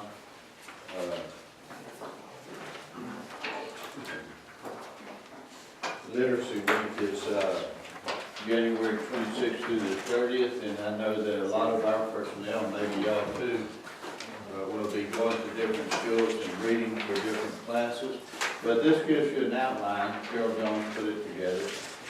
That gives you an outline of what every school is doing on every day for that week. So whatever you can make, whatever events you can make, or however you can show your support would be greatly appreciated. Now, that's just an outline of some of the activities that happen.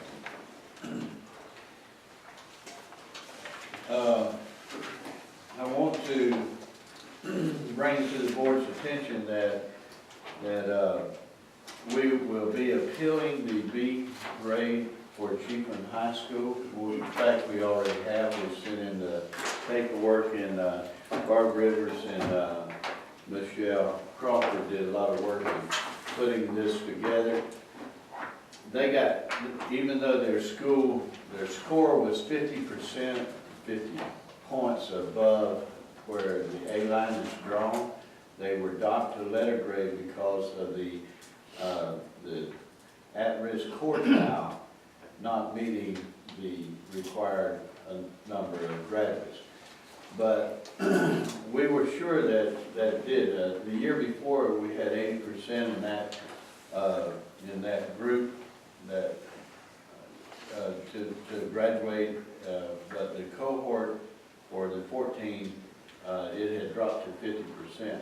So according to our records, it was at 90%. And so Barb and Michelle researched it to see if they could determine where the breakdown was, because our records did not agree with the state records. And it's really hard to say where, because we did some edits back in 2011. They picked up 1 out of 11 in 2011, but they didn't pick up the others. And why they didn't pick up those edits is just a matter of their computer system matching up with the Skyward data, and it just didn't happen. Now, you can't really say why, it just didn't happen. And so I think that there's a good chance that we can get that school grade reversed to an A, which it should be. And nobody changed any information after it was the deadline. We didn't go back and say, wait a minute, this didn't happen, we need to make this correction. No corrections were made. We just pointed out that all of this was in the system and documented and sent to them in 2011, 12, 13, whenever the correction or the edit was done. And so I feel pretty good about us getting that overturned. It's generally very hard to get them to reverse something, but since we didn't change anything and they picked up some and didn't pick up others, it leads to questions about the computer system's interaction. And basically, that's all that we can, put it to. Any questions on that? Why does DOE, why did they not take into consideration the high school grades? So I saw the comments. They actually do take in consideration the test score part, but all of the other part that high schools get graded on is, the graduation rates, the amount that you have in dual enrollment, AP, and so forth, your attendance, all that. They discount. They just say, we're not going, and I'm going, well, if you don't give, and I questioned that last year as much as I could, but they won't move. They just said, we already gave you a grade back then, and even though we didn't give out high school grades, we're not going to make an adjustment. But certainly if they had given us credit for our B scores in high schools, we should be a B district instead of a C district, in my opinion. Good question.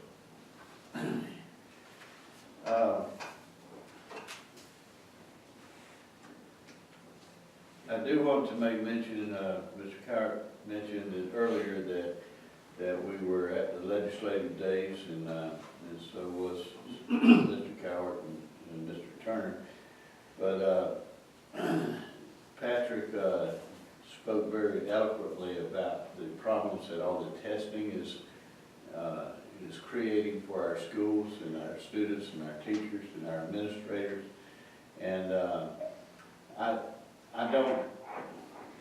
don't know, just that one time makes a big wave, but when you keep at it in different ways, I think there's it adds up and it does have an effect. So we're going to stay on top of it and try to get their attention. And in fact, there's a big blame game between DOE and the legislature. This is your fault. No, I can't do nothing else. This is your fault, and so forth. And it appeared to me that what they're trying to do now is put the blame on the district.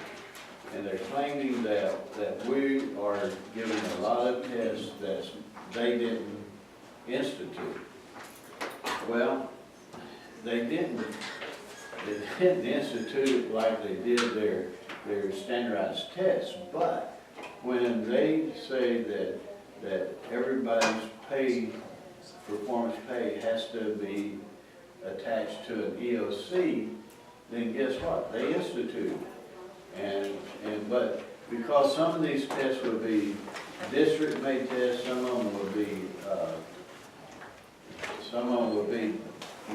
teacher-made tests, then they're saying that we didn't make those tests, you made them. And that bothers me. And so, anyway, the commissioner has formed a committee to study all these testing problems and because of the backlash against it. And I've asked Dr. Winnett to submit his name to be on that committee. Now, it's not a large committee. There's only like 11 people, statewide on this committee, or will be when it's formed. But I asked Dr. Winnett to put in his application to be one of the people that's on this committee to talk about the excessive test. And y'all know me personally, whether I could say it to the Tea Party guy or not, but I have a real problem when we test kids, not to see where kids are, not to see what they've learned, what they've achieved, but we're testing kids to pay our teachers on, then I think we're testing kids for the wrong reason. And that bothers me. But anyway, that's one of those things that we have been working on. Had a 2-day meeting with NEFAC, and we talked about a lot of the trials that we're facing, in particular with personnel problems. It's getting harder and harder to find teachers because of the requirements that are placed on teachers, but also because of the programs that colleges have. In the area of high school in particular, or secondary education, I should say, the University of Florida may be putting out 2 science teachers, maybe 6 social studies teachers. That's all for a year. Now, in elementary, like for St. Leo's, they're still, putting them out, but even elementary teachers are getting harder and harder to find. And if something doesn't change, we're going to be in a world of trouble in a few years and trying to find teachers to fill our classrooms. And so those are some of the major problem that we addressed at NEFAC was how to get teachers to come into our districts and how to keep them in our districts. And so that's a challenge that we'll have. It's a growing challenge. High school principals are a rare commodity. It's very, very difficult to find a person willing to be a high school principal. And you can tell the really stressful position by how many people you have applied for. And like guidance counselor, that's a very, not a lot of teachers want to be guidance counselors. Back when I was a classroom teacher, it seemed like every other teacher wanted to be a guidance counselor or the media specialist. Nobody wants to be a guidance counselor hardly anymore. They're a rare commodity because of especially in high school, because of all the things they have to keep up with. That's all I have unless you have questions. Thank you. Questions, comments concerning the superintendents? All right, thank you, Mr. Superintendent. Board members, we'll start with our comments. Mr. Philpott. I got a couple. My wife has been invited all of you to the Women's Club meeting on February 2nd, 6:30 p.m. So trafficking, human trafficking. Says Florida is one of the major states of that. So I've done my duty to my wife. But she would be glad, we would be glad to have you on February 2nd. So if we don't show up, that'll be a reflection on your ability. Oh, no, it'll be a reflection on your ability not coming. Okay. Okay. February the 2nd at 6 p.m. 6:30. You gonna be there? What do you think?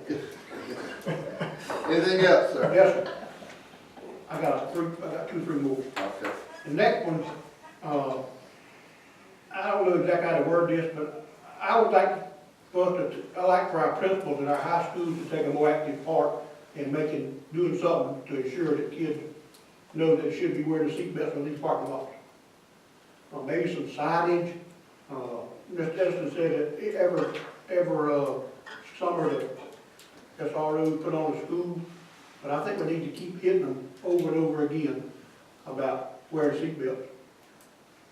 I know we've had 3 or 4 young people killed this year, and in most instances they were not wearing their seatbelts. Now, I'm fine when we talk about that, because I'm a seatbelt hater. But I think we need to see if we encourage our school principals, high school principals, to take a more active part in kind of ensure that some of these kids, or all these kids wear seatbelts. Would there be a way to like get our SROs, when they go to pull out, take a day and just stop every one of them, go, put that belt on? I mean, I don't know the logistics of it. To me, it may be a pain in the butt, but one day pain in the butt can save a life. Save a life. Save a life's worth of pain in the butt. What do you think there, Officer Officer Long? Long? Thanks for putting me on the spot there.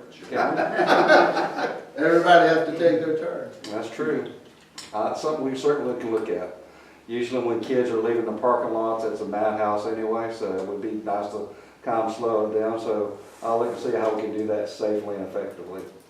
Hey, we could, like, maybe we could put a sign up in these parking lots, seatbelts, just a law or something like that, I don't know. I think there is one. There is one. I think it's on cheap. Yeah, Bronson has one. Bronson has one. Yeah. That may be one of those ones, I haven't seen it. But it may be a case of like a lot of other signs, you've seen it so much, you. Right, I won't argue that. True. right. They may have one at one parking lot and not at the That's other. true, But that's true. That's right. Very good. Very good. It's a primary offense. Mr. Long is going to be looking into what they may do. Thank you. You may continue to do so. I want to know if, are we saving money on fuel yet? we save a little bit on fuel, Or not a wad yet? Maybe well, more? well, we're hoping we save more, but, fuel is just, one part of all of our energy expenses, but when it comes down, it certainly is a good sign. I think probably we're maybe 25,000 below budget, what we budgeted for fuel. But you have to keep in mind that we spend $2 million more than our transportation allocation, what we get at FTE. So 25,000 does not negate the 2 million extra it costs. It helps, and I'm glad to have that 26,000, but that in no way negates the reality that we spend $2 million more a year than what we make FTE. Well, it certainly looks like it may be more than that, maybe this year. Maybe, I don't know, we'll have to wait and see, but I just wanted to know. Yeah, and it did come down at the start of the school year, Right. so Exactly right. this savings is only like maybe Couple for the months. last 2 or 3 months, really, yeah. Mr. Chairman, my last one, I don't want to make anybody mad here, but I'm gonna tell you, people, I'm getting real anxious about our school. We first said we're gonna start November 1st. Then we said we're gonna start in December. Then we're gonna start in February 1st, but that ain't gonna happen February 1st either. And I'm just anxious. We've had the money now, I know Rome wasn't built today, we've had the money now for 8 months almost. And I know we spent some money on some things, but, we got some folks that ready to see some action on that piece of ground over there. Just laying there, it's been sitting there for 8 months, and they think some of them think it's a forest. We're not even gonna get them to school, that's just a bunch of junk. And, like I said, I'm not trying to make anybody mad, but, I'm really kinda anxious. I'm ready to get started. I know everybody in this room is, but, you know, I mean, if we have to get a new architect or a new contractor, I say let's do it. You know, we need to be moving on this time. Cause I'm worried now about, you know, we said we're gonna start 16, 17. Well, if we have a couple of hurricanes and we got some people that can't get stuff they need to finish, this school will be in a bind. So, I'm off my box, I appreciate you listening to me, but I'm getting kinda anxious. And I know all you are too. But, you know, I just wanna know if there's anything we can do to expedite that situation where we can get started on this time. I will forward you an email that I wrote to the architect and to the CM. And all of them have responded that we are still well within our time schedule, that we will be fine. And, you know, I was worried about Switmud being the holdup, but I think maybe we can get all of the loose ends tied up at the same time.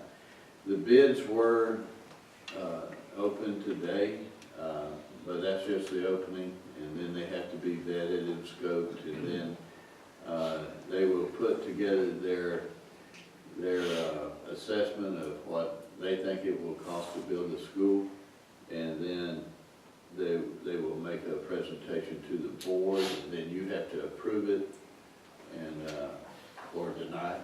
And then, you know, we go from there. Now, to change, it would be another 30-day delay at this point in time.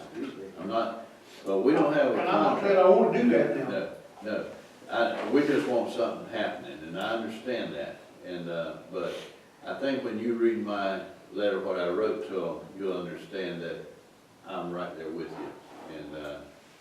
And I think that we have everybody's attention and that we are, I know, I'm not patient either for this. Well, I think now 8 months is pretty patient for most folks. For most folks. Yeah. All right, well, thank you, Mr. Chair, thank you, Mr. Superintendent. Sir. Mr. Asbell. I don't have anything near like that. One thing I have, I went ahead and told the Bronson FFA we wanted to continue our ad this year. They have asked if we wanted to update a picture, but they did not give us a time frame we need that picture by. Last year we used a picture from the gala. And my opinion is let's see how that turns out, and if it looks good, we'll use it. If not, we all look good in the last one, keep it.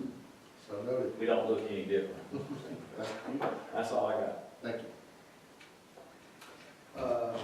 Kind of continuing that trend, the gala is coming up, so we've in the past done a silver sponsorship, and just wanted to see if we would like to continue that silver sponsorship. I'd like to continue it, and what amount is that we all pay? That's $100 a person.